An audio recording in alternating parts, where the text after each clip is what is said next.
It's time for the absolutely... I'm on my way! Completely!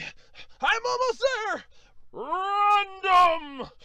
Why are there so many stairs?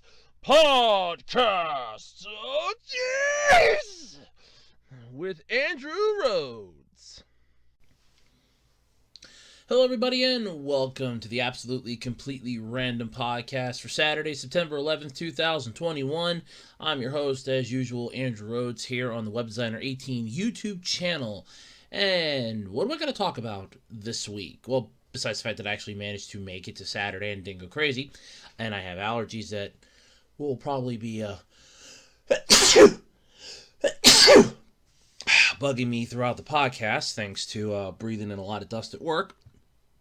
What do I got to talk about this week? Well, Sony is no longer offering free upgrades to the next gens for first-party games, with the exception of Horizon Forbidden West. That's the last and final one. So, oh yeah, that's going to be fun. Shueisha producers are weighing in on how leaks are hurting the business, and to be honest with you, at this point, I'm tired of hearing it. I'm not even joking. The new PEGI regulations involving gambling could possibly have rated older games 18 plus. Now, there was an update to this, as this literally just missed getting on last week's, mostly because I forgot I had it, but this literally just missed it. So, yeah, this is going to be fun to talk about. Taco Bell wants your used sauce packets. You got to send them back to them in the mail. They want your used packets so that they can reuse them.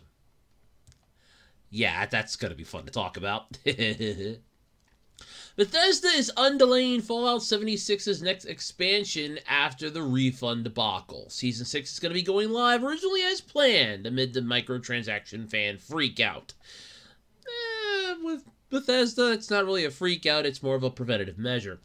And I have a special secret topic that I'm going to be talking about this week. You can't wait till that one happens. As always, though, all this and more this week on the Absolutely Completely Random Podcast. But before we get any further into this song and dance, I'm sure you know it by now, but let's sing along and hum the words if you know them. ARHOADS-2012 on eBay. I have a wide variety of stuff for sale, from trading cards, DVDs, action figure parts, you name it, I probably have it. And if not, somebody else in the worldwide flea market that is eBay probably does. So come on by, check us out, swing by, say hi, I don't care. Just check out what I got. A lot of stuff is going to be going up. I am working on it. It has just been difficult this week, well, especially this week, but it's been difficult in general to get, stuff to go up and get stuff up because of other issues. So, yes, I am working on it. But, otherwise, swing by, see what I got. You might find something that you might like. You never know. And, hey, don't forget to check me out on eBay. That's ARHOADS-2012 on eBay. Don't forget, you can also check me out over on Twitter at OtakuRhodes.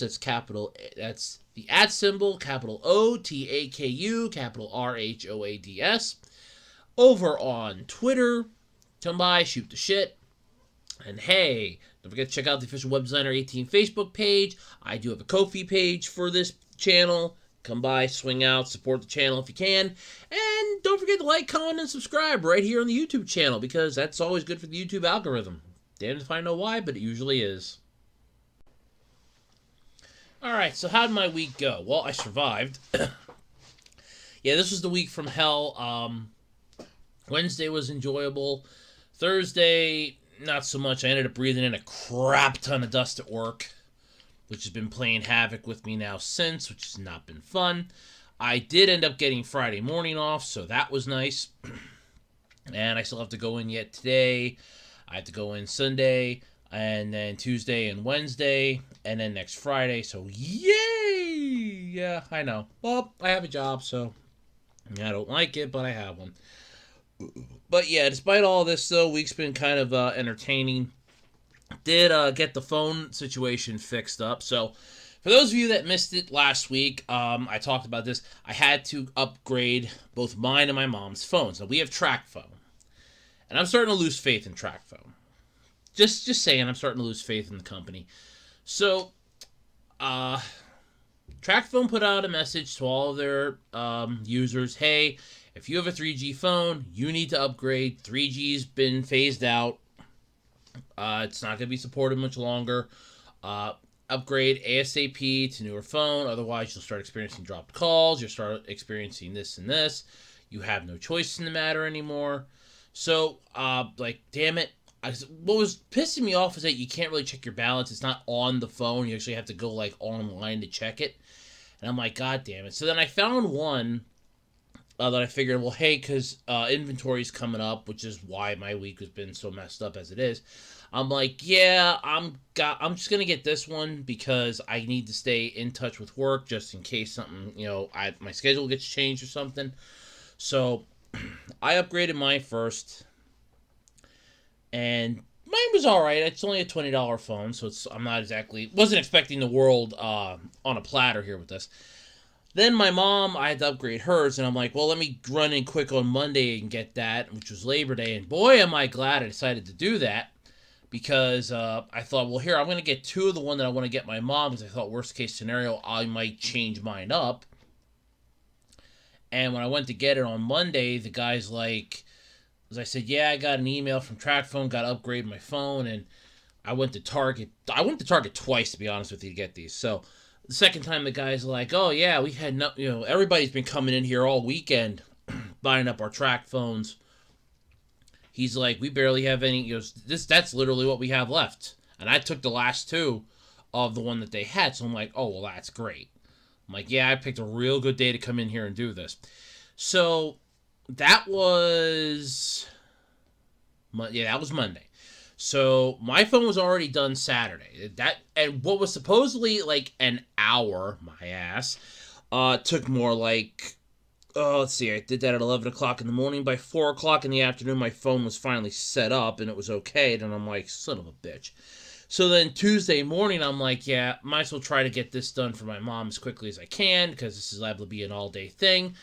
Yeah, no, I called TracFone at 8 o'clock in the morning, like about 8:30. It was done by like 9. And I'm like, oh, you son of a bitch. I'm like, for me, it took like a fucking hour. For me, it took almost the whole fucking day. For my mom, it took less than an hour. I'm like, oh, you sons of bitches. So then I'm like, okay, fine. I'm not going to argue this. So I fixed my mom's phone up then. I turned off the cellular data because the whole reason why we didn't want to get smartphones in the first place was because we use the computer. I use a tablet. My mom uses a laptop or the desktop. We don't go online on our phones. Our old phones never had the real capability of doing it because it's a pain in the ass. It really is. So it's like, oh yeah, no. Why the hell should we bother, going online with our phones when we can just go online on the computer, on the desktop? Why bother going on our phones? I'm not the type of person I'm going to stand in line somewhere and be on my phone watching cat videos on YouTube while, I'm waiting to check out. I'm not that type of individual. I'm not that sick of an individual. So this was Tuesday. So I got my mom's phone done.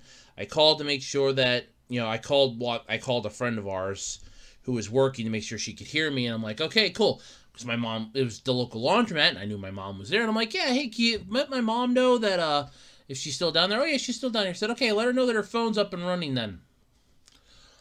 And it's like, yeah, not a problem. Then I found out Monday night that I actually can't get the balance on my phone without having to, text TracFone and have them send me back the thing.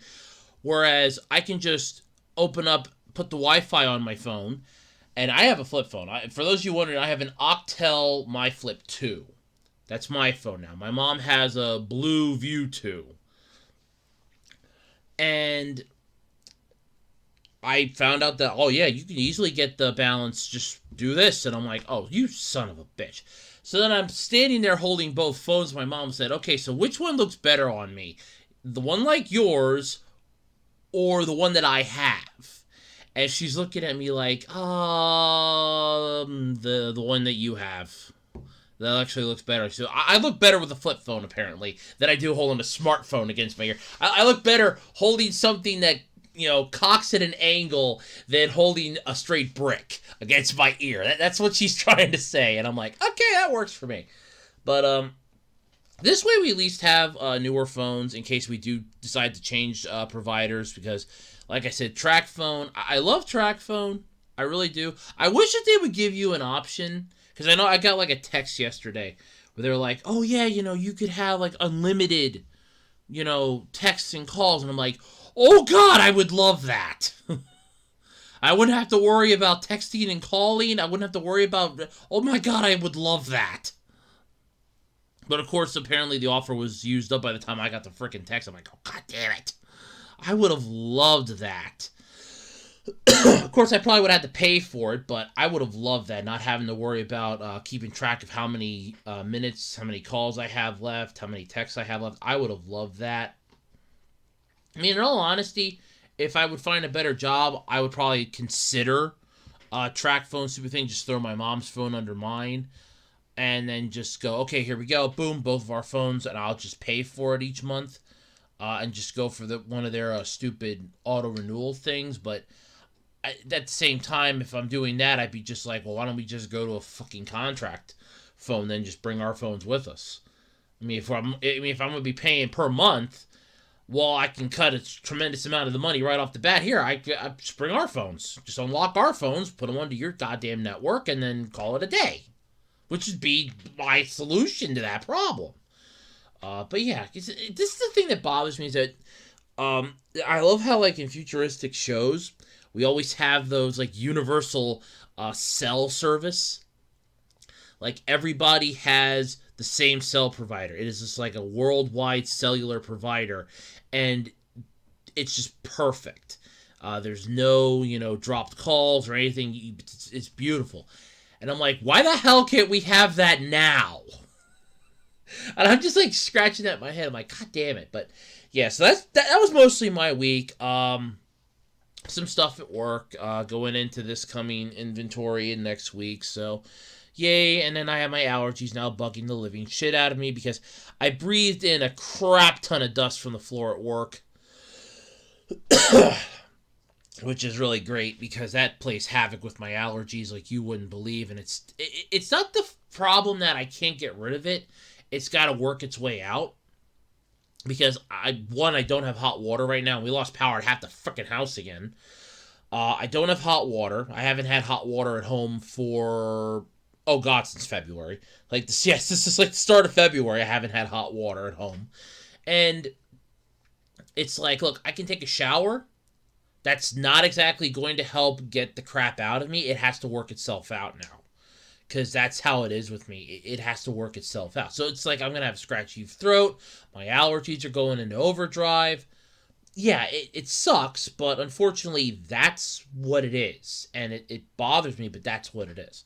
But either way, that's been my week. One living nightmare going into another living nightmare. But anyway, how was your week? Let me know in the comment section. And without any further ado, let's get into the podcast, shall we? Alright, so Sony is no longer offering the free next-gen upgrades for its first-party games. However, the only exception to this, the one that is getting grandfather status here, is Horizon Forbidden West. PS4 owners are going to get a free PS5 upgrade. That's it. After that, kiss our ass as far as Sony's concerned. And, I mean, I get it. You can't exactly keep pushing out free stuff. You got to start making money somewhere. I mean, it's the drug dealer business model at work. The first hit's free. After that, you got to pay. It is. It's the drug dealer business plan. But good news though, you won't have to pay Sony extra money to upgrade your PS4 copy of Horizon Forbidden West to the PS5 version. The bad news, though, Sony ain't offering free upgrades anymore after this. And like I said, I can understand why.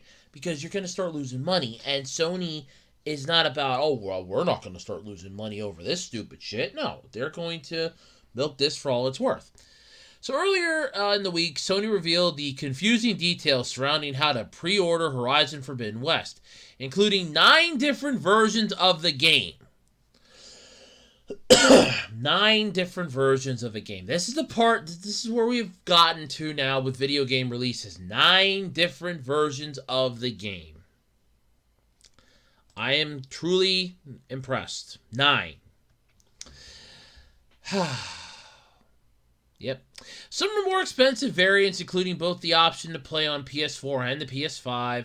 None offered free or even paid upgrade path, though, from the basic PS4 version to the more fancier, this is, prime, this is a dollar store steak to filet mignon. There's no avenue for this, so the fancier version. This was odd because in the past, Sony had promised that these kinds of upgrades would be free. Yeah, and Microsoft also promised that Windows 10 was the last and final Windows system they were ever coming out with. Look at the lies and follow the train here, folks. It's not that difficult to do. But after a lot of online pushback and criticism, remember social media is a thing now, Sony has reversed course and will offer free upgrade path for the Horizon sequel, but that won't be how things work moving forward, though.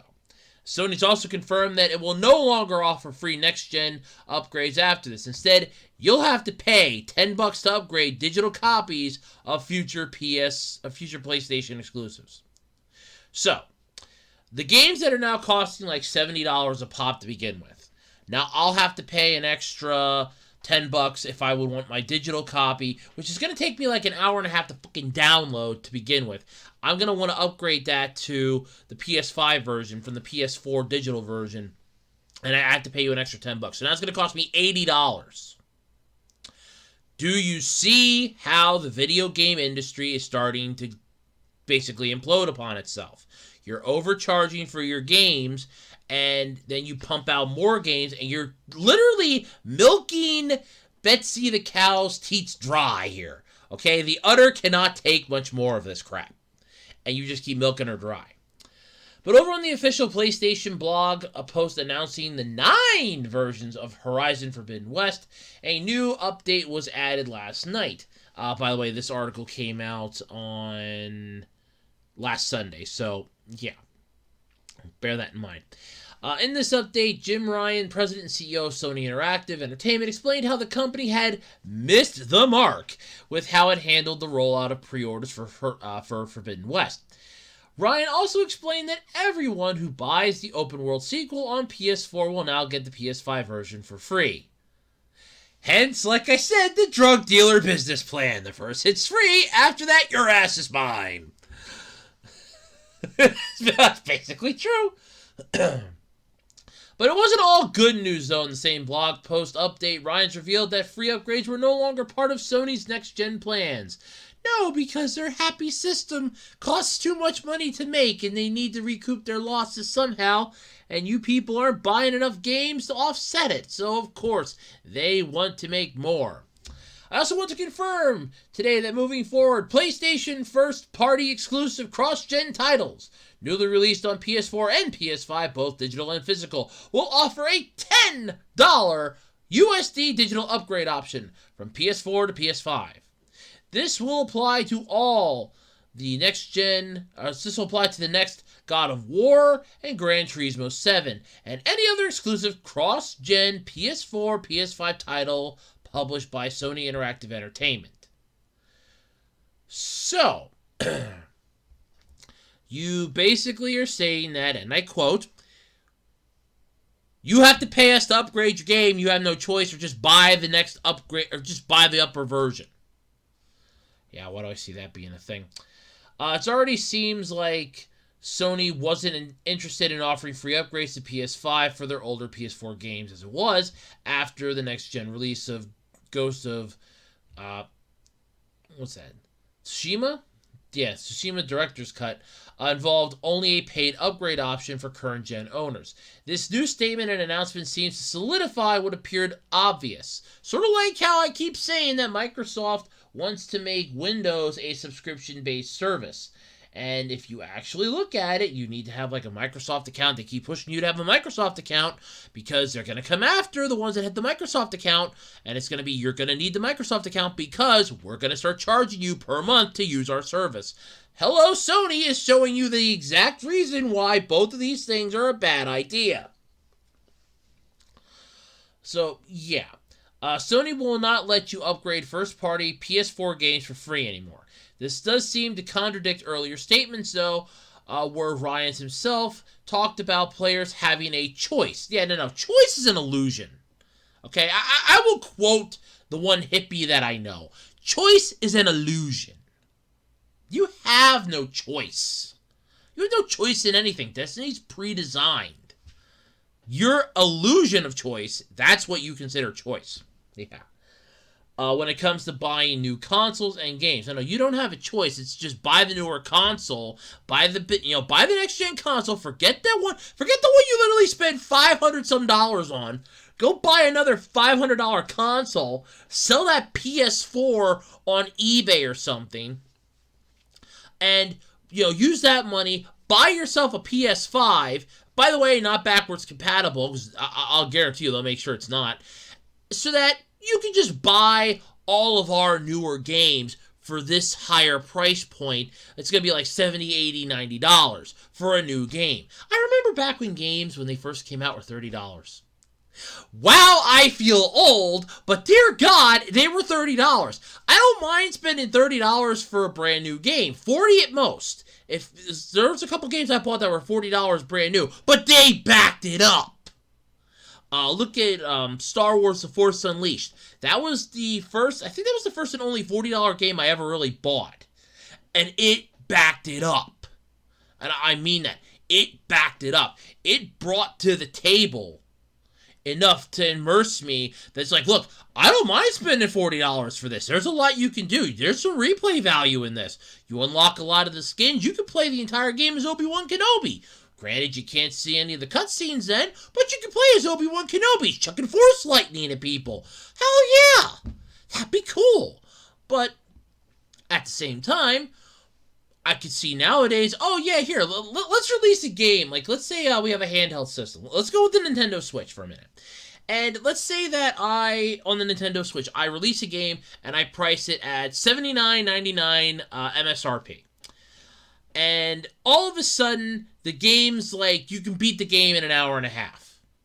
You're out $80 plus tax on a game that you can whoop its ass in an hour and a half that only cost me like maybe $50 to make. I'm making $30. No, not even that, because you figure store overhead and everything else. It probably cost me more like $20 to make. So let's say it cost me like $20 to make. It's selling for $80. After factoring in how much the store will make a little bit and the publisher will make a little bit, I myself would be making a decent chunk of cheese off of one game. Now factor in 150,000 people buying the damn thing, and there you go. Of course, word of mouth will quickly spread. Hey, you can beat this thing in under an hour and a half. There's no replay value. Whee! And there goes your sales. And then you're out on your ass. With a lot of these upgraded console games, there has to be a lot there on the table to bring in the crowds. I mean, you need to have the complete and total package. You just can't up and say, oh yeah, here's the newest game for this title. Oh, you can beat it in like an hour and a half. No, don't worry about that. It's fine. You can beat it in an hour and a half. It's fine. But don't worry about it, because you're going to like having it for the PS5. The graphics are just to die for. You're paying for the upgraded graphics, which honestly should not cost that much money. It's the fact that there's other factors going into this, because the company has to pay for pressing the games. If it's a digital release, they got to pay for the server bandwidth. They have to pay for the day one patches, because all of them have it at this point. There's always a day one patch now, because they're shoving out the games faster than they can make them, so there's going to be glitches and problems. So it makes sense. There's going to be day one patches. But yeah, this is just, yeah, you have no choice. But Sony isn't removing the choice. Oh, yeah, they are. They are. It's not free anymore. If you want it, you gotta pay. If you don't want it, then just buy the upgraded version If you don't want to pay them to upgrade it, then your other option is to either not play it, but you want to play it, or just get the next-gen console and just buy the next-gen version, which is still giving them more money. As it is. Either way, it's still scummy because you're still losing either way you look at it. But just to be clear, this is for cross-gen first-party games like the new God of War or the new Uncharted. Third-party titles like Call of Duty, Grand Theft Auto, and Fall Guys aren't affected by this change, and publishers can choose to offer or not offer free upgrades still. So that one's for the publishers.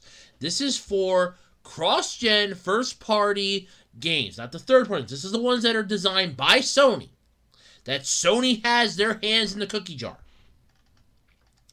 Meanwhile, though, Microsoft continues along to allow folks to freely move their games around various platforms.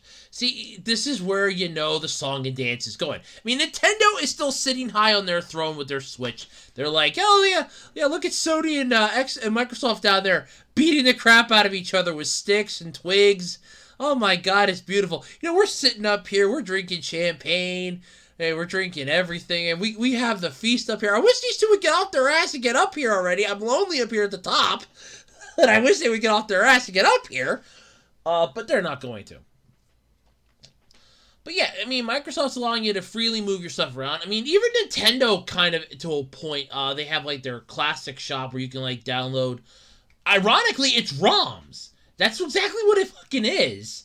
And that's the ironic part. It's ROMs of older titles that you can download from the Nintendo eShop.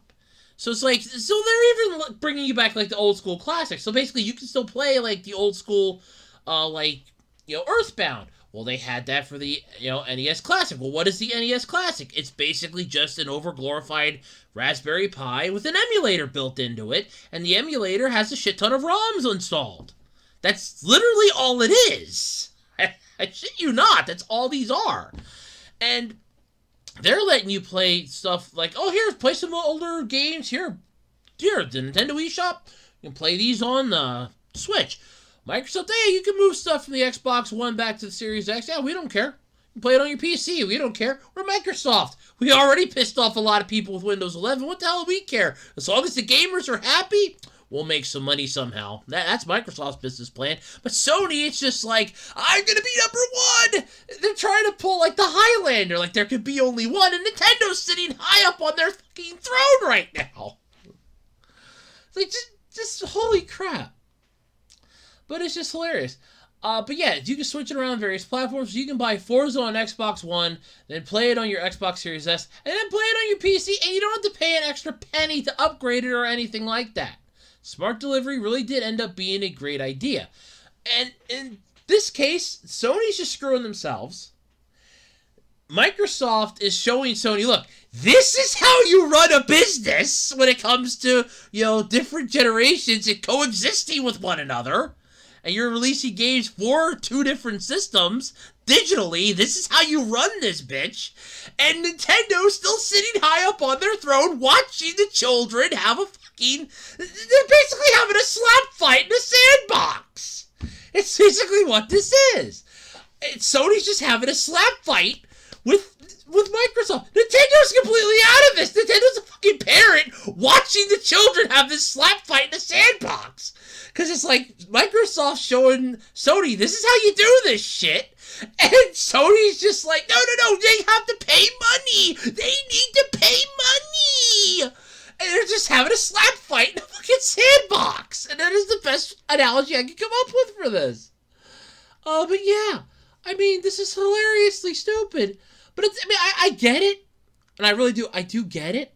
But for the love of God, this is idiotic. I mean, in every aspect of the word, this is idiotic. Just tell people, look, it's either going to be a next-gen version or you have to, or we're not releasing it for this version anymore. It's a next-gen exclusive only. Just do that.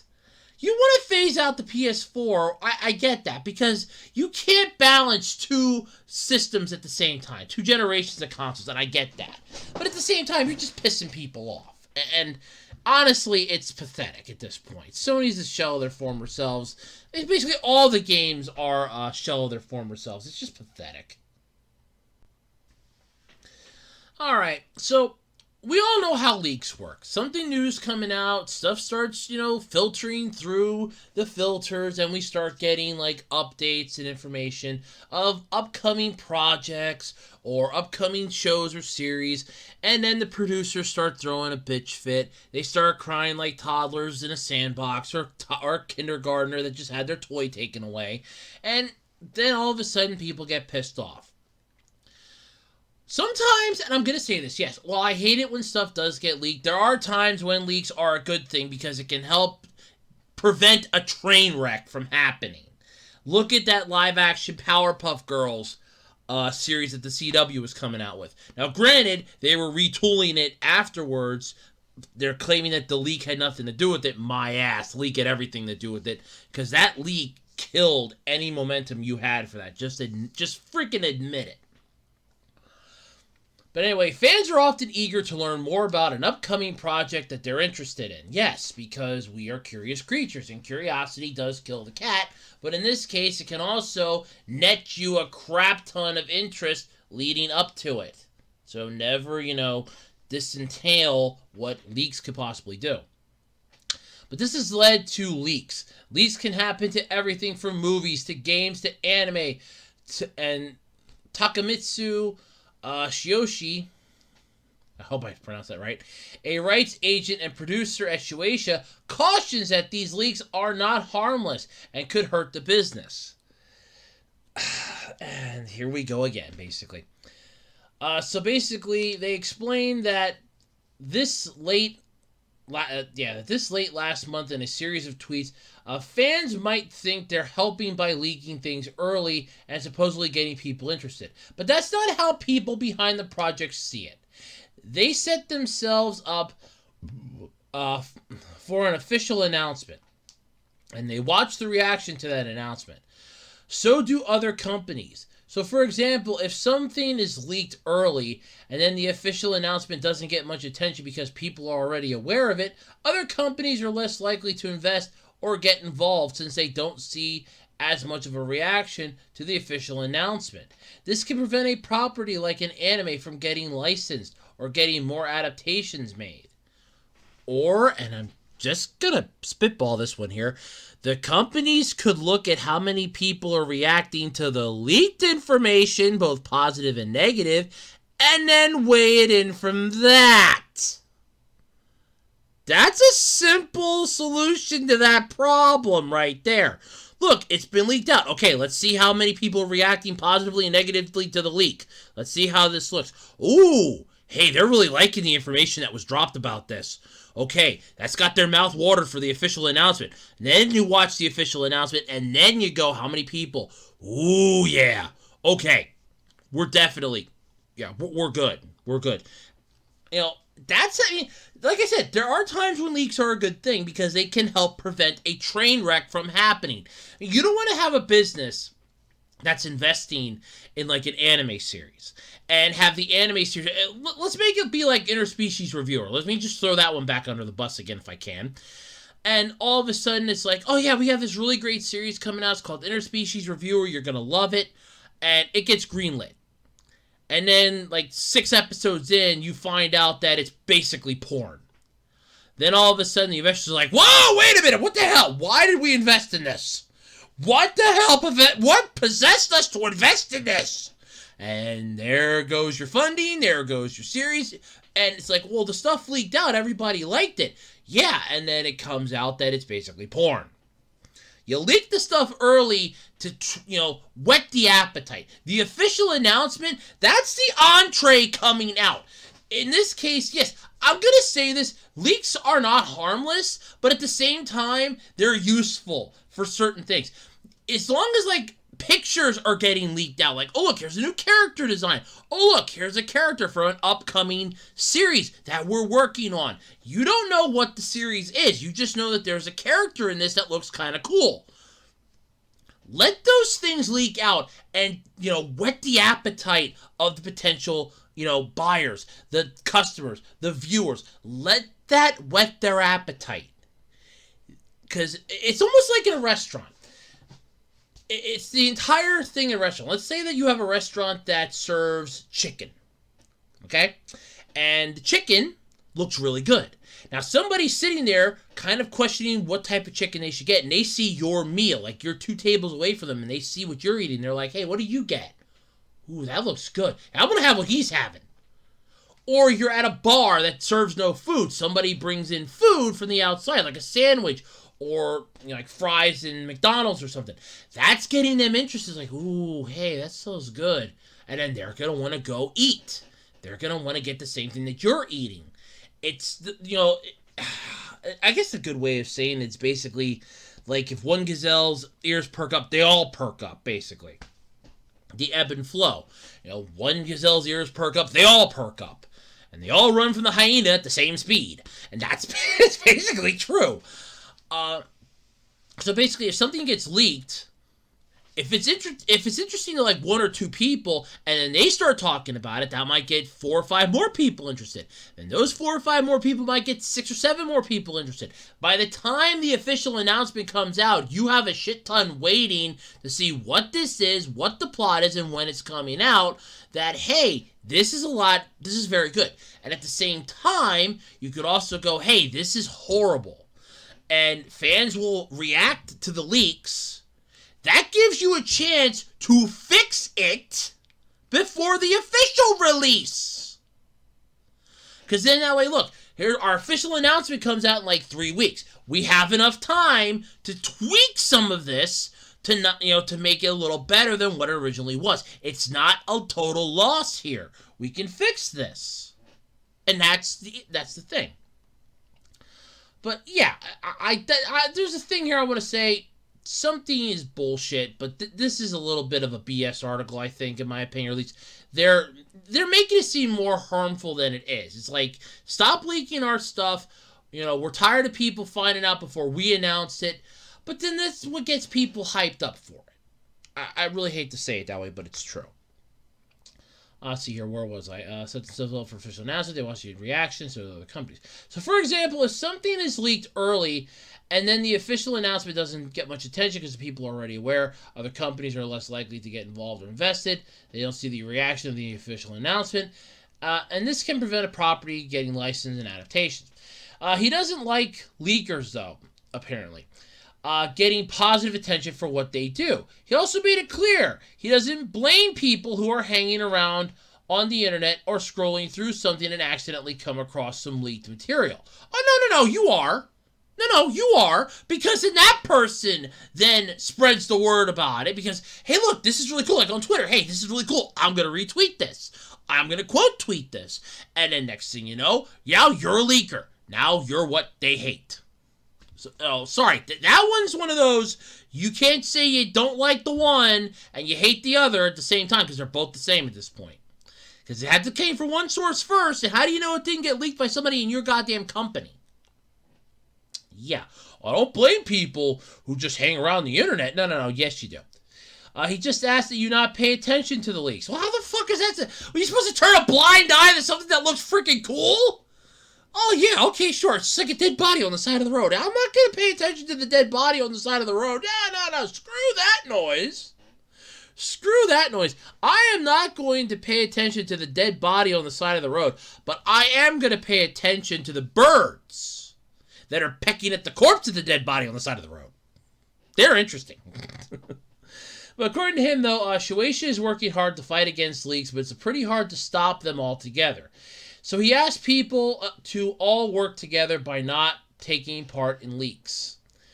Recently, the production committee behind Higurashi When They Cry, SOTSU, put out a statement making it clear that they take leaks very seriously and they aren't against responding with legal action. I did talk about that a couple podcasts ago. The Pokemon Company also went after leakers in the courts.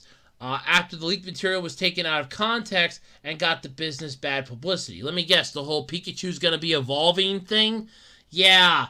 Hey, here's the news flash for you. When you put out a preview for the next episode, that pretty much is your official announcement of what the next episode is.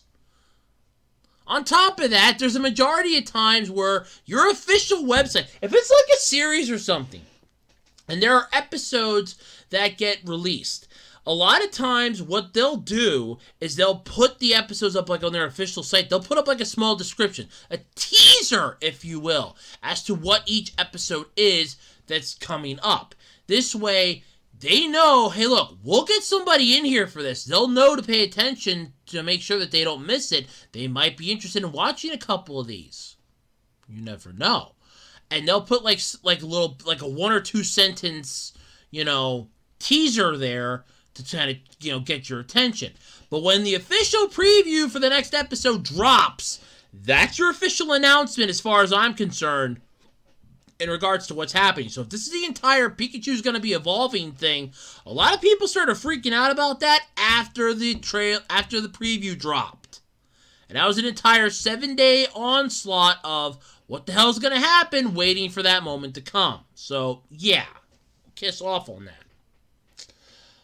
But, yeah, I mean, like I said, leaks do have a place, but at the same time, I can get their point, but also I don't get their point, because leaks can be beneficial.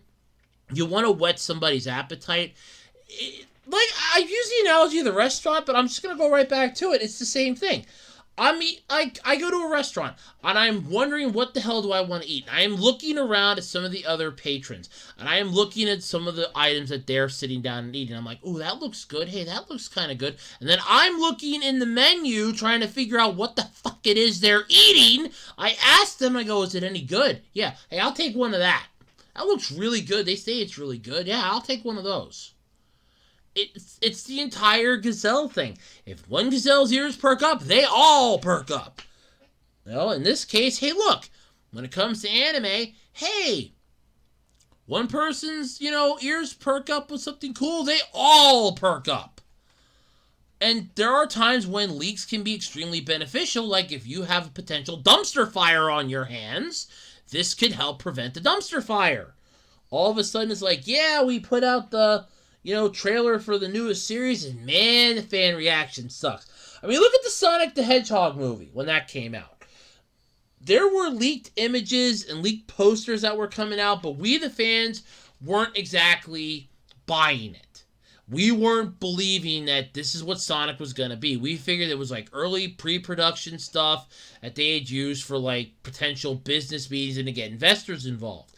When the official trailer dropped, that's when the fans lost their shit.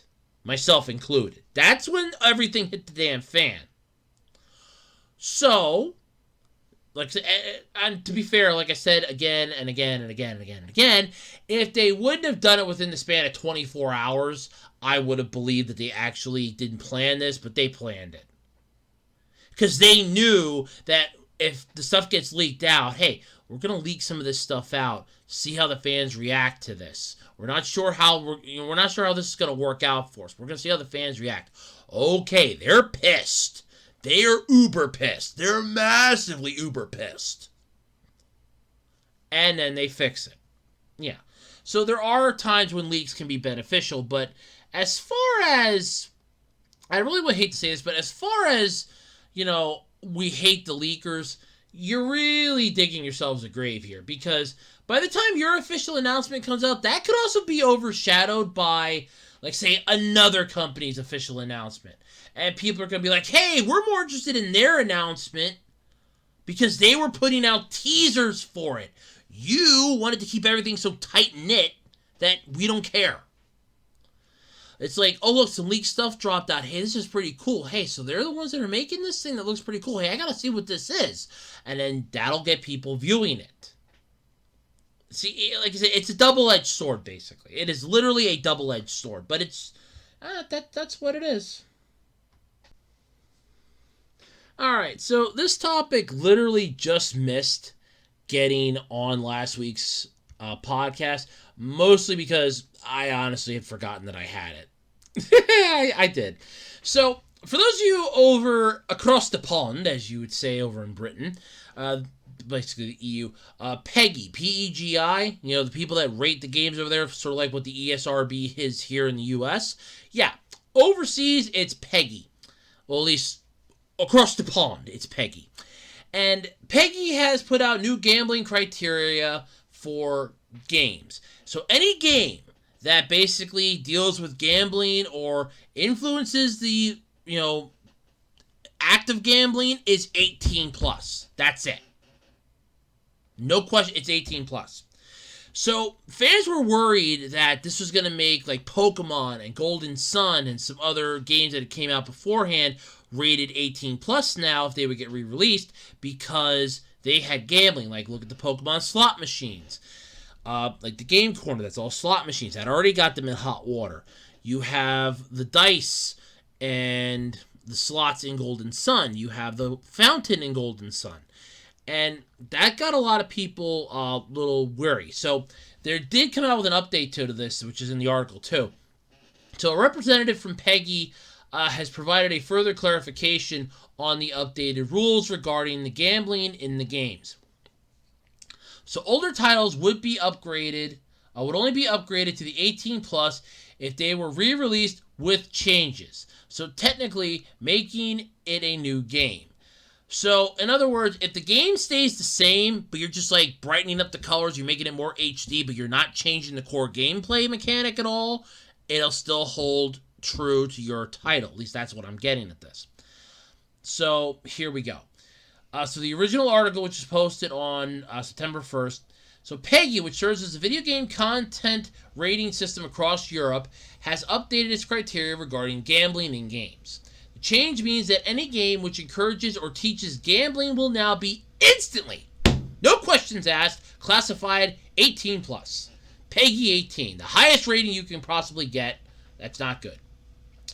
So you'll no doubt have spotted PEGI content descriptors on your favorite games. Bad language, discrimination, drugs, fear, gambling, sex, violence, and more recently, all the fun stuff.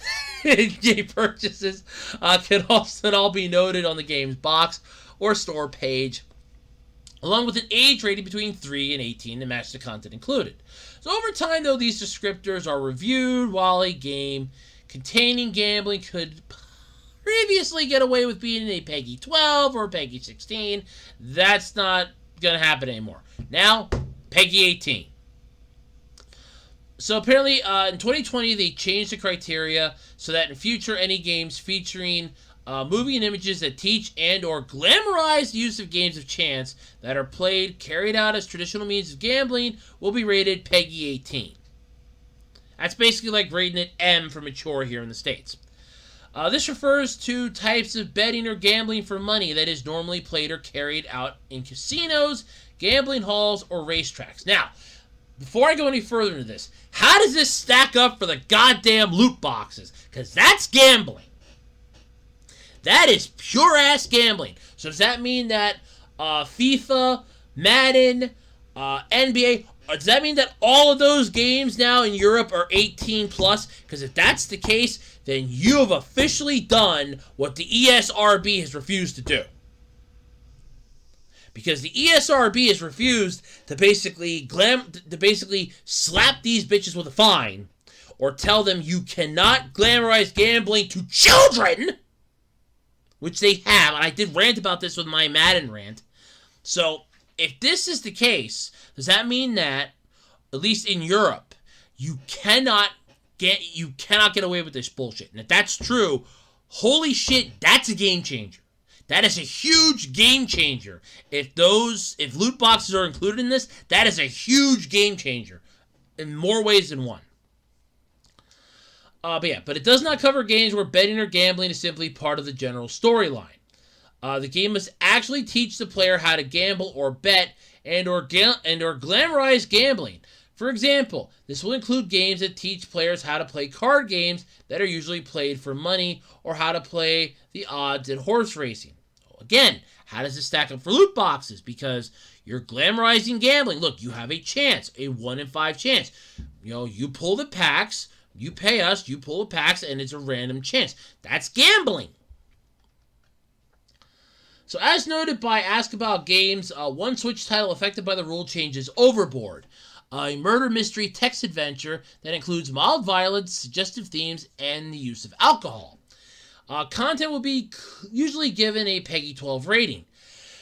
However, thanks to a scene where the player can enjoy a game of blackjack, the rating was bumped right up to PEGI 18, with the lower age indicators being removed in favor of the higher level simulated gambling warning. Interestingly, though, the rule change would mean that were Nintendo, or any publisher for that matter, to remake some of its older titles and release them again in today's climate, they'd almost certainly see the significant age rating bump. Now remember, I did say there was an update to this. Take Pokemon Red and Blue, for example, which features the Game Corner, which has actually been in every single game since then, in some way, shape, or form. A building packed with slot machines that allow the player to bet their in-game cash to earn money and claim prizes. These were originally released as being suitable for everyone, but were updated to a PEGI 12 rating when they were re-released on the 3DS eShop in 2016. Now, I want to hold off here for a second. Hold on. Thanks to their gambling content. Now, let me pause here for a second. You can also argue that this is the equivalent to an arcade, whereas you're exchanging your quarters for tokens. Those tokens can be used to play games, where those games can win you a prize should you get enough tickets. That's not gambling. That's called playing an arcade. Because you're exchanging coins for tokens, which literally have no value outside of that arcade. And you're playing a game to earn tickets, which you can then exchange for a prize to show how well you did at this game. It's a skill-based game. Like, how skilled are you at this? It's testing your skill. Not a game of chance. It is testing your skill. Like skee-ball, for example. Can you get all 500s? Or, let's say it's a fighting tournament. How good are you at controlling your character? Can you get a frame-perfect, win? It's not gambling. That's called skill. That is literally skill-based. Right there. Slot machines, dice, cards, those are gambling. Unless, if we're talking like trading card games, like Yu-Gi-Oh! Or something, where you can actually manipulate the cards a bit in your favor, that's not gambling, that's called skill. That's strategy. So, yeah. There is a fine line here. There is a fine line. So if Nintendo were to re-release the games again on Switch, they'd be classified as PEGI 18. See clarification though below, because there is an update to this. Countless other games could also be impacted, such as Super Mario 64 DS, thanks to the gambling minigame. Its original PEGI 3 rating rose to PEGI 12, and when it was re-released on the Wii U, and now will be given a PEGI 18 if remade for the Switch. So now here's the update. Okay? So PEGI offers further clarification explaining that a straight re-release wouldn't be affected, but an upgraded, modernized version would. So if an older game that is PEGI 12 for simulated gambling would be re-released, it would retain its age rating, provided it is not an upgraded, modernized, or reinterpreted or reshuffled version of the older game. It must be identical in content, otherwise must be treated as a new game, at which point current criteria apply. Historical ratings are maintained as long as the game is put on the market again in the same form. So I guess that means you also can't upgrade the color, you can't upgrade the graphics. It's got to be a straight-up re-release. Like, look, here you go. Source code, we re-released it, nothing has changed. When we implemented the criteria change in the first part of 2020, we made the conscious decision not to apply the change retroactively. We wanted to avoid the exact same game could be found in a shop for two different consoles with two different age ratings, which would make sense. You wouldn't want to have, like, let's say Pokemon be here on this, console, and then, like, let's say, a virtual console with this rating and on the regular console for this rating. That would be a massive issue, because then you wouldn't know which one you're allowed to play. So, yeah. Don't know how to go with this one, though. But, yeah. And I like how some of the people in the comments were like, so is FIFA going to get the 18 label as well? In all honesty, if it doesn't, I will be freaking pissed. Because this is PEGI's chance to do what the ESRB has refused to do. Because the ESRB has refused. Flat out refused. Now, they have basically, given EA a warning, which is basically nothing more than, call them in, sit them down, tell them they've been a naughty boy, slap them on the wrist, and tell them they can go. That's basically the equivalent of what they've done. What they need to do to really hammer home the point that you cannot glamorize loot boxes and gambling in these games that you're releasing for children. Because these games were rated E. You're supposed to be able to play these for everyone, okay? This is like for, hey, look, this is an elementary school kid that wants to play a FIFA game, or wants to play, Madden game, or wants to play, an NBA game, because they want to play the game, like the sport that they like watching. They want to play a video game based on it because they're not skilled enough and they can't do it outside. So here's the thing, okay? And I want to stress this. Here's the thing. They refused. The ESRB has refused, basically, countless times. I mean, they've given them a slap on the wrist. That's about it. But they basically flat out was like, no, we're not going to do this, to flat out age rate these things based on it. It's like they're not going to take the chance of rating Madden, FIFA, NBA as M for gambling. Or we can make it T. No, don't make it T, because then you're basically giving it for teenagers. This is adult stuff now we're talking about. When they introduced loot boxes, they should have instantly been bumped to the M rating. No questions asked. In my opinion, they should have been bumped right to the M rating.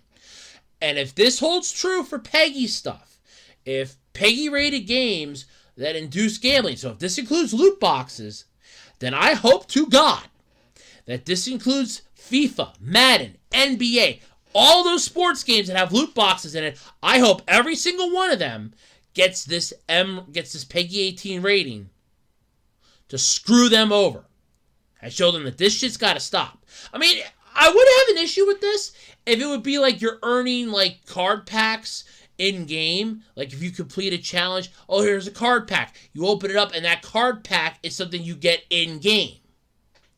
Not you have to pay money to get this. That is gambling. That is legal gambling.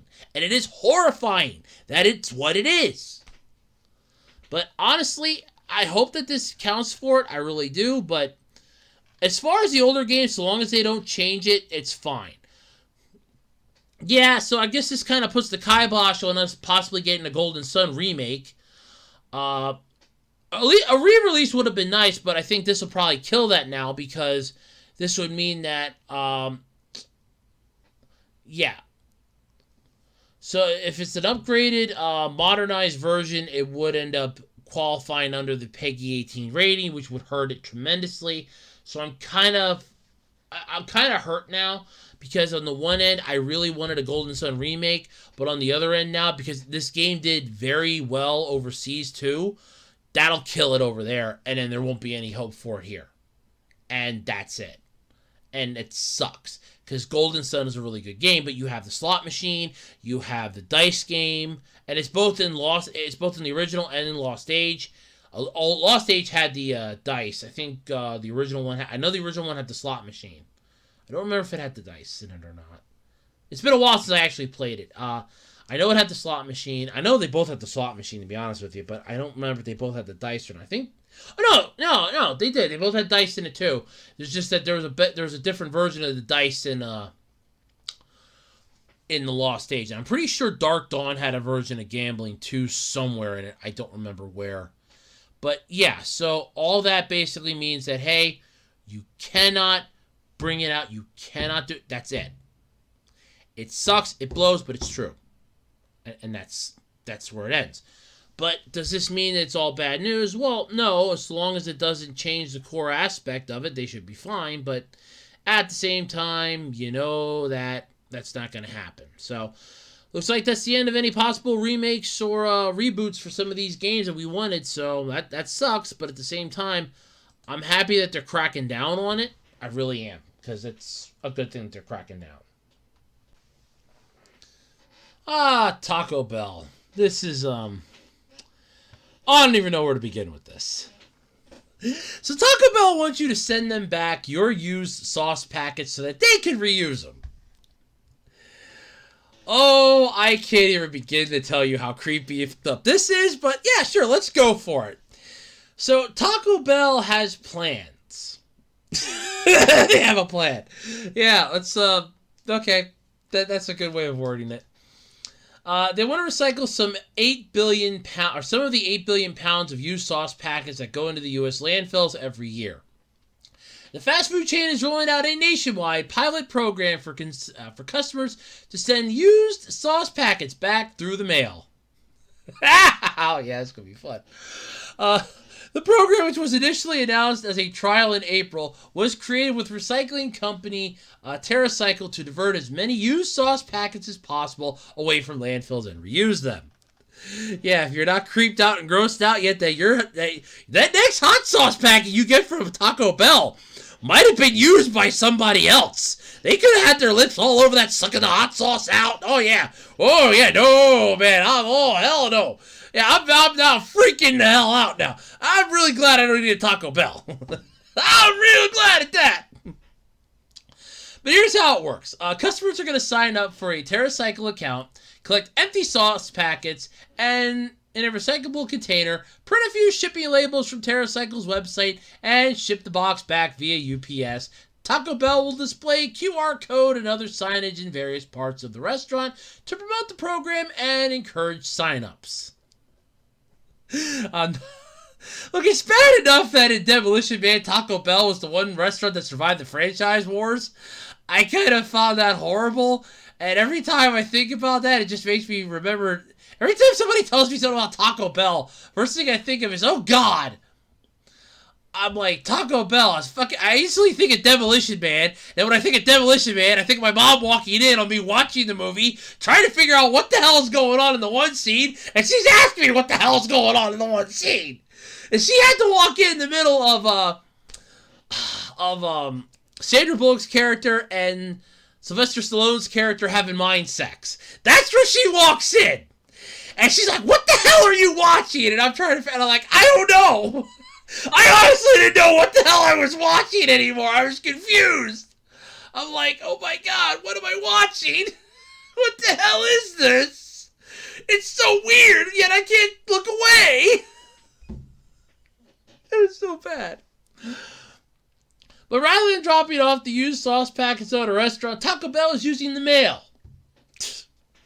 Since the majority of their transactions are taking place through drive-thru and eaten out of restaurant, it also discovered this was the preferred way for customers during its pilot launch, and the mail helped them minimize the transportation footprint and ship their boxes of saved sauce packets once full.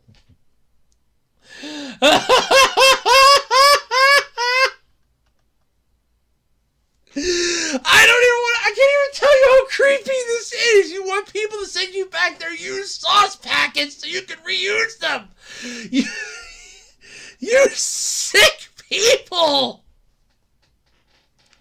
The massive number of sauce packets thrown out every year is potentially environmentally damaging, like everything else. About 710 million metric tons of plastic will pollute the environment by 2040 if action isn't taken, according to a study published in Science. Ooh, okay. Taco Bell is one of the first fast food brands to use TerraCycle, a New Jersey-based company that helps big businesses become greener. It has worked with Procter & Gamble, Unilever, and Nestle to help manufacture reusable packaging and place of single-use packages that end up in landfills. It's also called Don't Eat a Taco Bell. If you want diarrhea, go to Chipotle. I'm sorry, I don't. I remember my one uncle wanted. It's like when the Taco Bell opened up near us. He's like, he wanted to go eat. I didn't want it. I started crying in the back seat.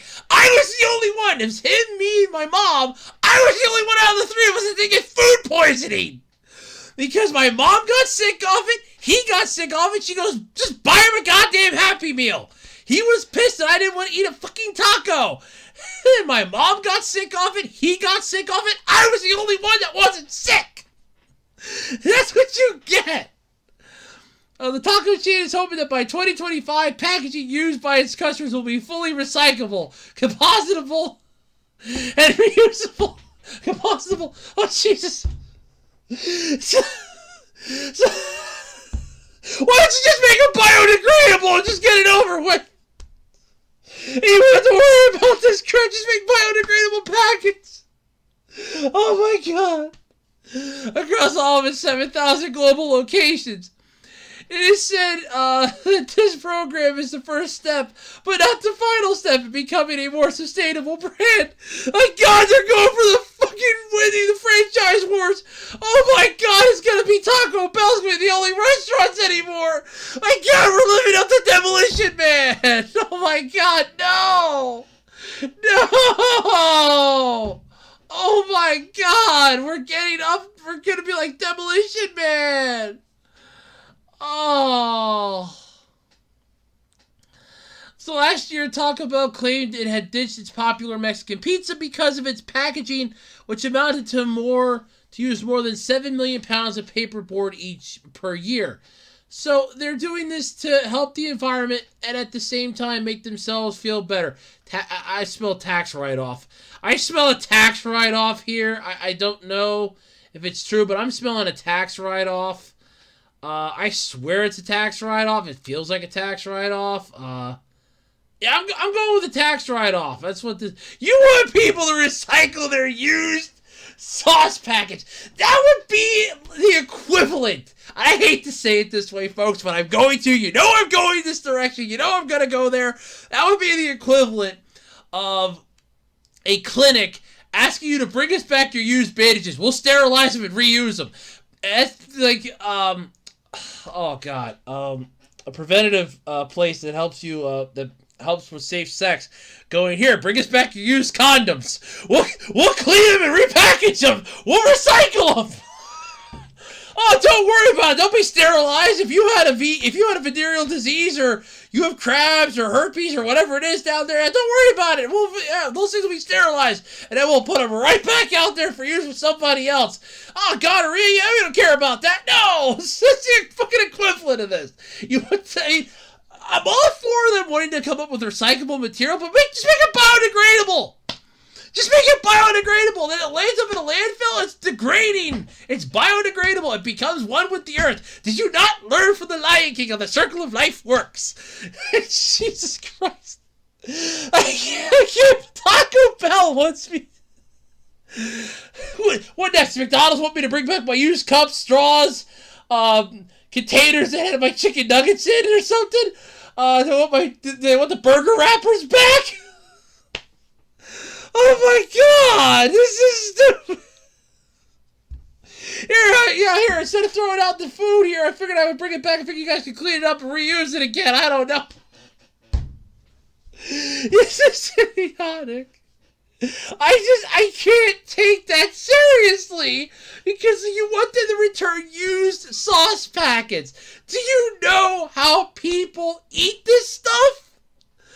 I would not want to run the risk of opening a sauce. I wouldn't even want to be touching a sauce packet. That could have been in somebody else's mouth. I don't care if you're sterilizing this stuff in a factory. You pump that thing full of distilled water. You basically brought that thing up to almost a melting point and you sterilized the hell of it. I don't fucking care.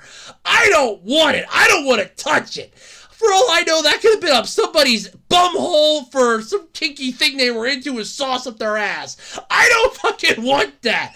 And they could have had that sitting in their bathroom counter like Jack in the Box house buttermilk sauce. I don't fucking want to touch somebody's used sauce packet at a Taco Bell. God, it's disturbing to even think about. What next? What next? I mean, Jesus. Like I said, this is basically like the whole bowling shoe thing. You ever go bowling, you have to rent shoes? Hey, guess what? You always run the risk of having somebody that might have had athlete's foot or some type of fungus on their feet. And guess what? That's still on your shoes. They don't clean those things. They just spray some stuff in it to make them smell nice. That's it. They never cleaned them. How do you think we get so many foot problems in the world? Podiatrists love bowling alleys. I guarantee you there's a couple of them somewhere that probably put their business right next to a bowling alley. It's like, yeah, there's a bowling alley next door. Why? You realize how many people rent those shoes? We're making a killing over here. I'd be like a dentist putting their office right next to a candy store. It's like, look, here's the candy store. The kids are going to go in there. They just look at the parents and hold up a sign that says, first 3 cavities are on us.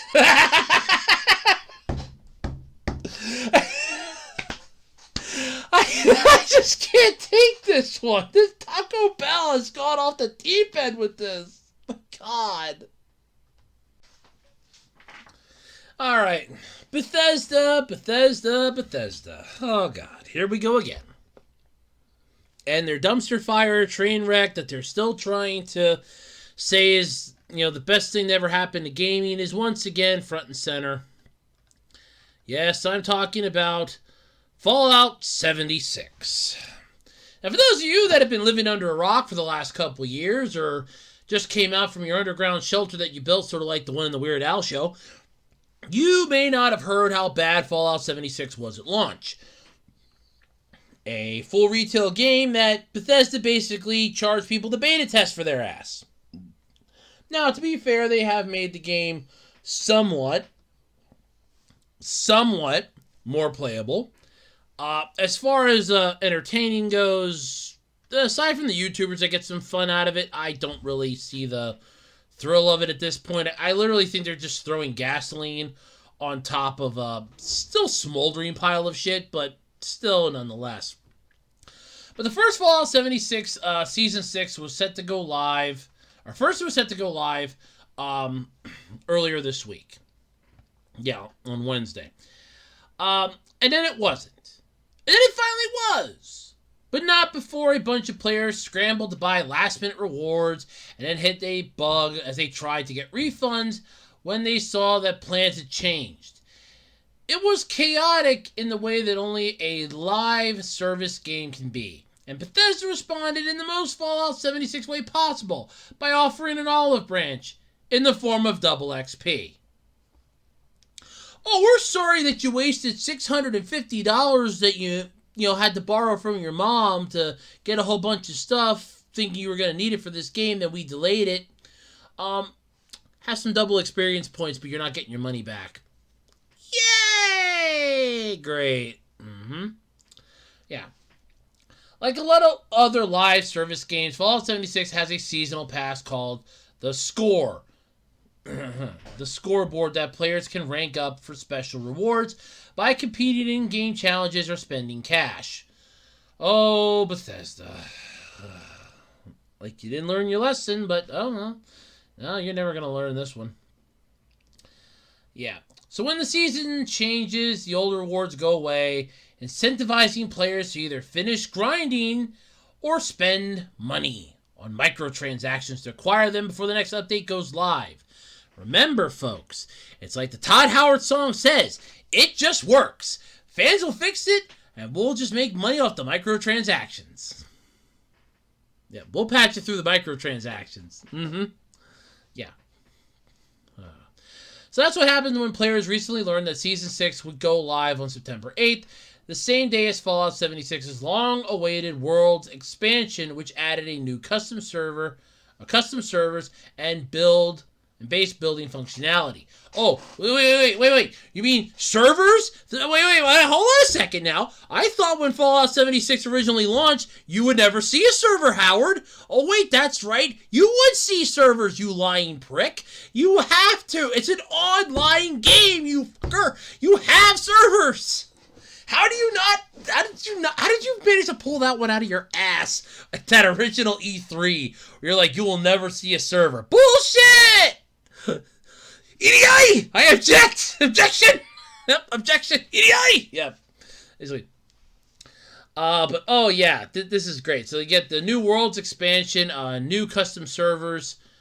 So I'm assuming that this is all going to work out. No bugs, no glitches, no game-destroying shit that you're known for at this point. I mean, is Fallout 76 even fixed, out of curiosity? I mean, I've mostly just been watching occasionally, like, a couple of YouTubers that might do, like, some of the story lore in it, because it seems interesting, but then I stop watching it after it's done.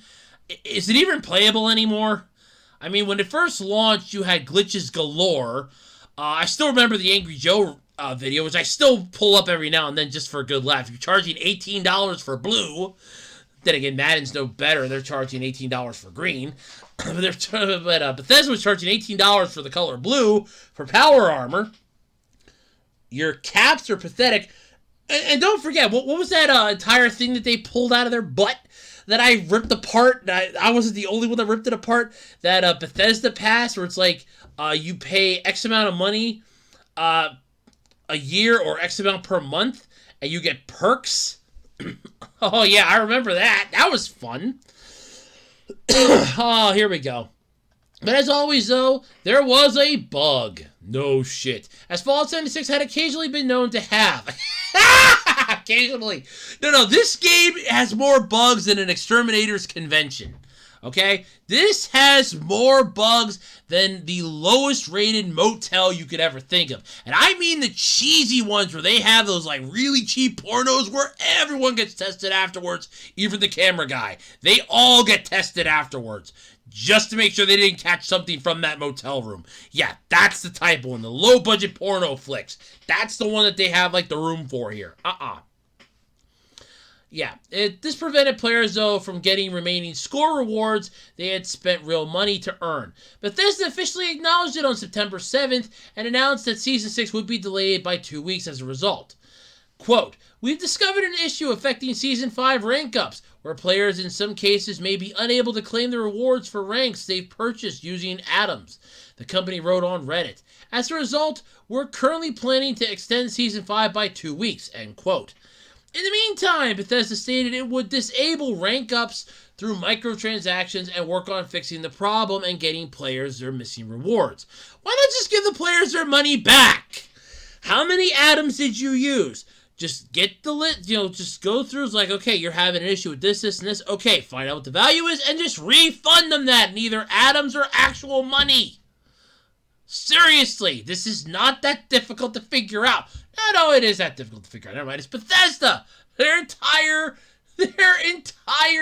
business model is screw the fans. Yes. Yes, that's right. I forgot. That is their entire motto. Screw the fans. Yeah. This in turn pissed off players who had already spent money to get their remaining scoreboard loot. Extending Season 5 by 2 weeks effectively meant they had time to grind out their remaining season rewards just by playing. An effort they felt duped. No, you weren't duped.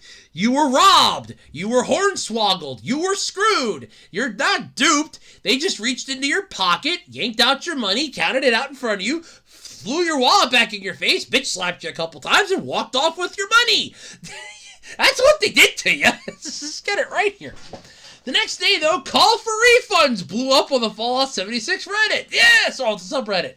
Todd, all add-on purchases from the past 7 days should be refunded. Full stop, wrote one player, invoking the Bethesda creative director as the subreddit often does. Because he is at fault for 90% of this crap. He's the one that toted 76 as being no servers, and this would be an immersive gameplay. Where the hell is the entire, by the way, I want to ask this, where the hell is the entire, you can interact and buy stuff from other players bullshit that you were preaching? Because, I want to know where the hell that is, too, in this.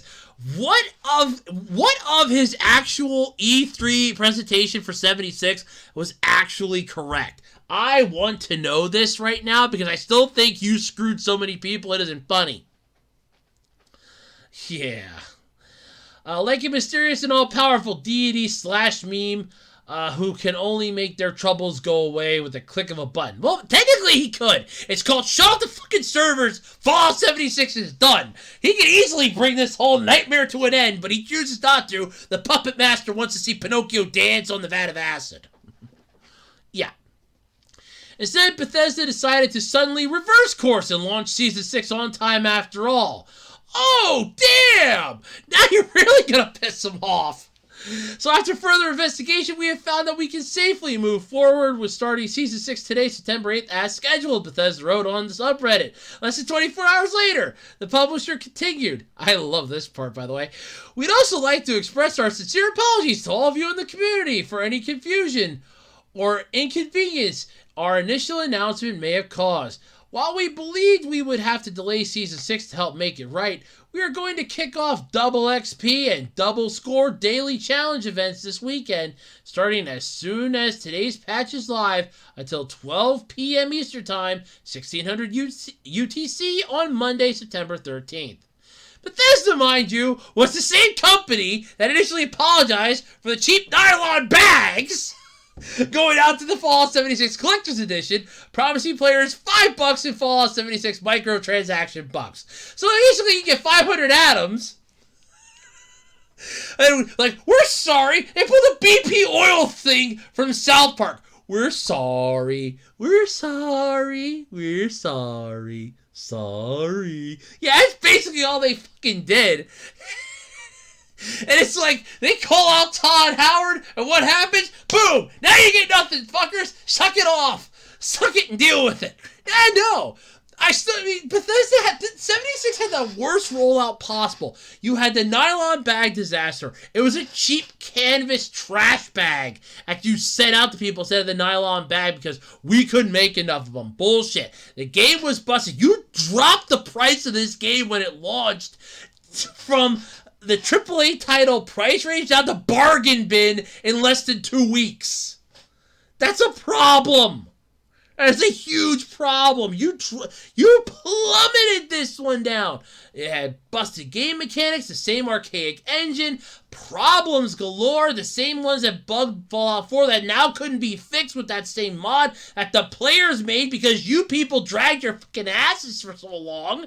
And in this case, it's made even worse because now you not only robbed these players blind by having a bug that prevented them from getting their score rewards by spending money on the microtransactions, you smiled, bitch slapped them in the face, and walked away with their money.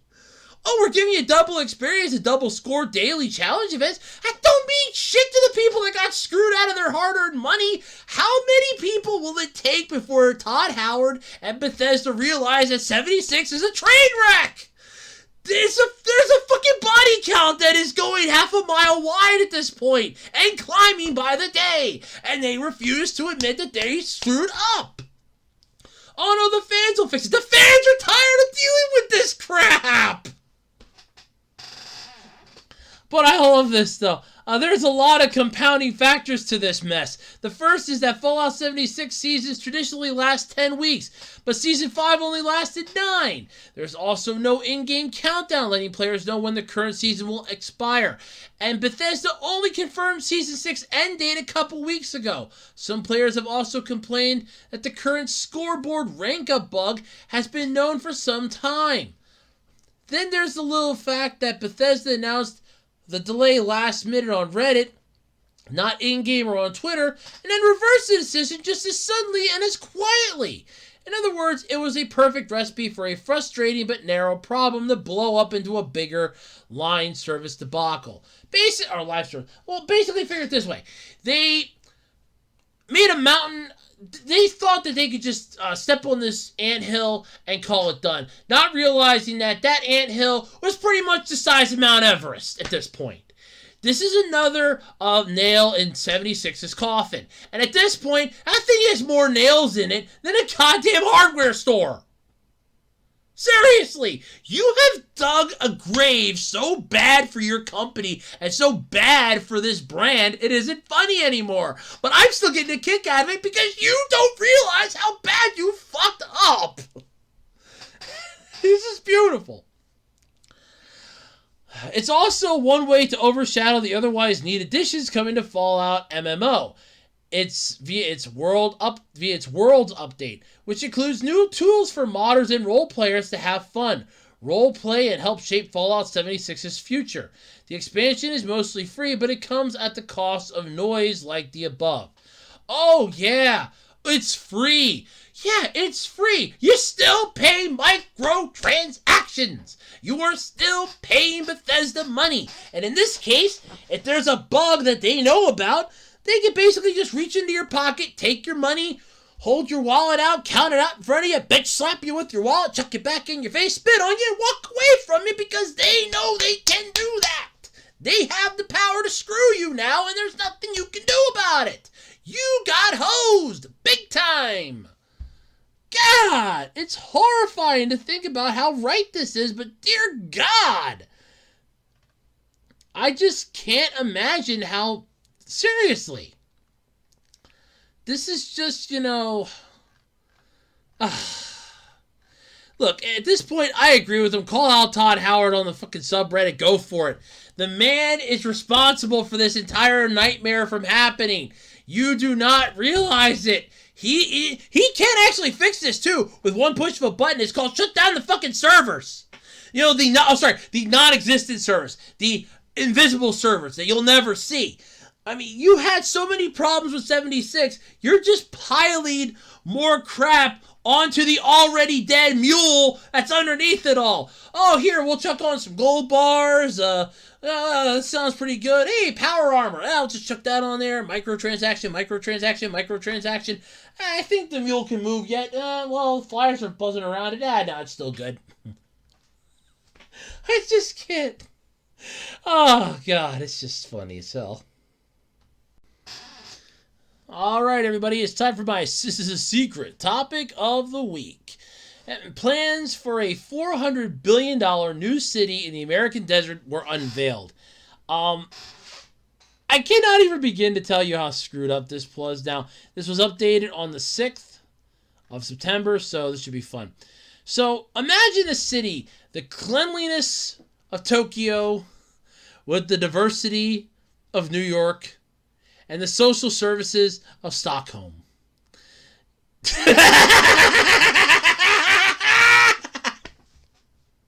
Sorry, I get a kick out of that every time I read it. Billionaire Mark Lohr has outlined his vision for a 5 million person new city in America and appointed a world-famous architect to design it.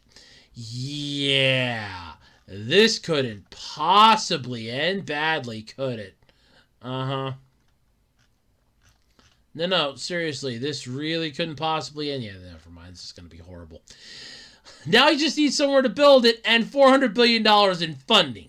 The former Walmart executive unveiled plans for Tolosa, a sustainable metropolis that he hopes to create from scratch in the American desert. The ambitious 150,000-acre proposal promises eco-friendly architecture, sustainable energy production, and a perpetually drought-resistant water system. A so-called 15-minute city design will allow residents to access their workplaces, schools, and amenities within a quarter-hour commute from their homes. Although planners are still scouting for locations, possible targets include Nevada, Utah, Idaho, Arizona, Texas, and the Appalachian regions. My apologies. According to the project's official website. The announcement was accompanied by a series of digital renderings by Bjark Ingels Group, or BIG, the architecture firm hired to bring Lohr's utopian dream to life. I'm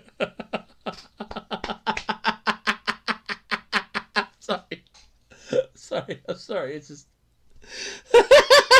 I'm sorry. I just find this so funny. Oh, God. This is just so weird.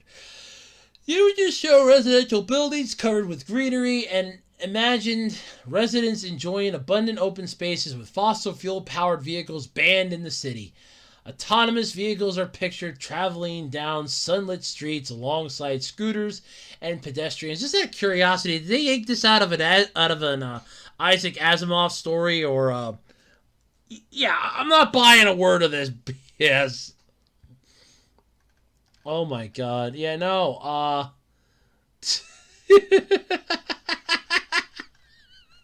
This sounds like a sci-fi. This sounds like a really bad plot for a sci-fi movie. It's like I'm literally getting, oh God, what is it? Oh yeah, I'm literally getting BioShock, BioShock Infinite, so many other flashbacks from games, PTSD from those. Oh God, yeah, no, yeah. Another image depicts a proposed skyscraper dubbed... I can't even make this up. Equaltism Tower, which is described as a beacon for the city. The building features elevated water storage, aeroponic farms, and an energy-producing photovoltaic roof that allows it to share and distribute all it produces. What the hell is this crap? Seriously, what sci-fi man? What science fiction story did you pull this shit from?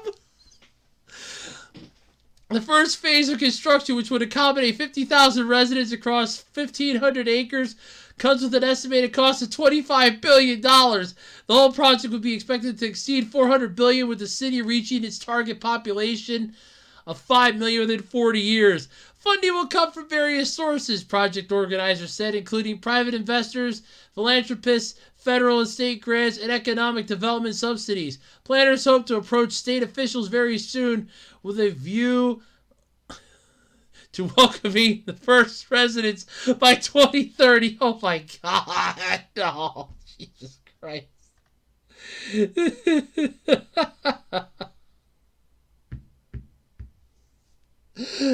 There's more to this, but I really don't want to go into it.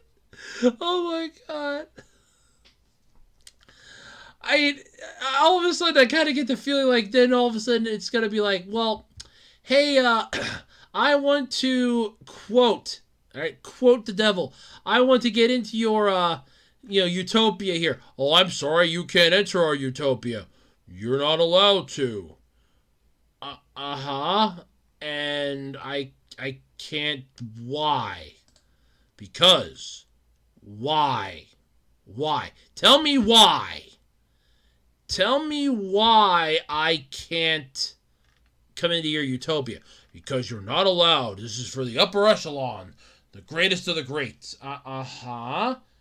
And that means what? Yeah, okay, no. Yeah, I have issues with this. I really have issues with this. So many issues with this. It's just so... I can't. This is idiotic beyond idiotic. But hey, you can check it out. Link in the description to read it. Holy crap. Yeah, I would definitely err on the side of caution with this one. But if this actually takes off, it'd be a miracle. But I kind of get the feeling that they wanted to try this. I mean, I'm also kind of getting some Disney flashbacks here. Didn't Walt Disney try this crap for some of his animators and they rebelled? Yeah, let's have a utopian city. Oh, yeah, no, that'll work. Oh, yeah, what was it? Wasn't that what they wanted Epcot to be? Yeah, that didn't work, did it? Yeah, this couldn't possibly end badly. No. What are we talking about? No, this couldn't possibly end badly. What do we know? Oh, God. All right, everybody, and that's going to do it then this week for the Absolutely Completely Random podcast. Yeah, this has been fun. Don't forget to submit your questions for the next Q&A video. Don't forget you can check me out over on Ko-fi if you want to help support the channel. I do have a Ko-fi page. You can find the link to it in the About Me section here on my channel. Don't forget to swing on over to Twitter and check me out, talk to me, shoot the shit with me over there, and on Facebook. You can come shoot the shit with me there too. At least, well, you can come check out the Website 18 Facebook page anyway. But yeah, that's about all I got then this week. Don't forget, like, comment, subscribe, all that other fun, regular YouTube jazz. And until next week, everybody, I will be here as always on the Absolutely Completely Random podcast. Bye, everybody, and have a good one.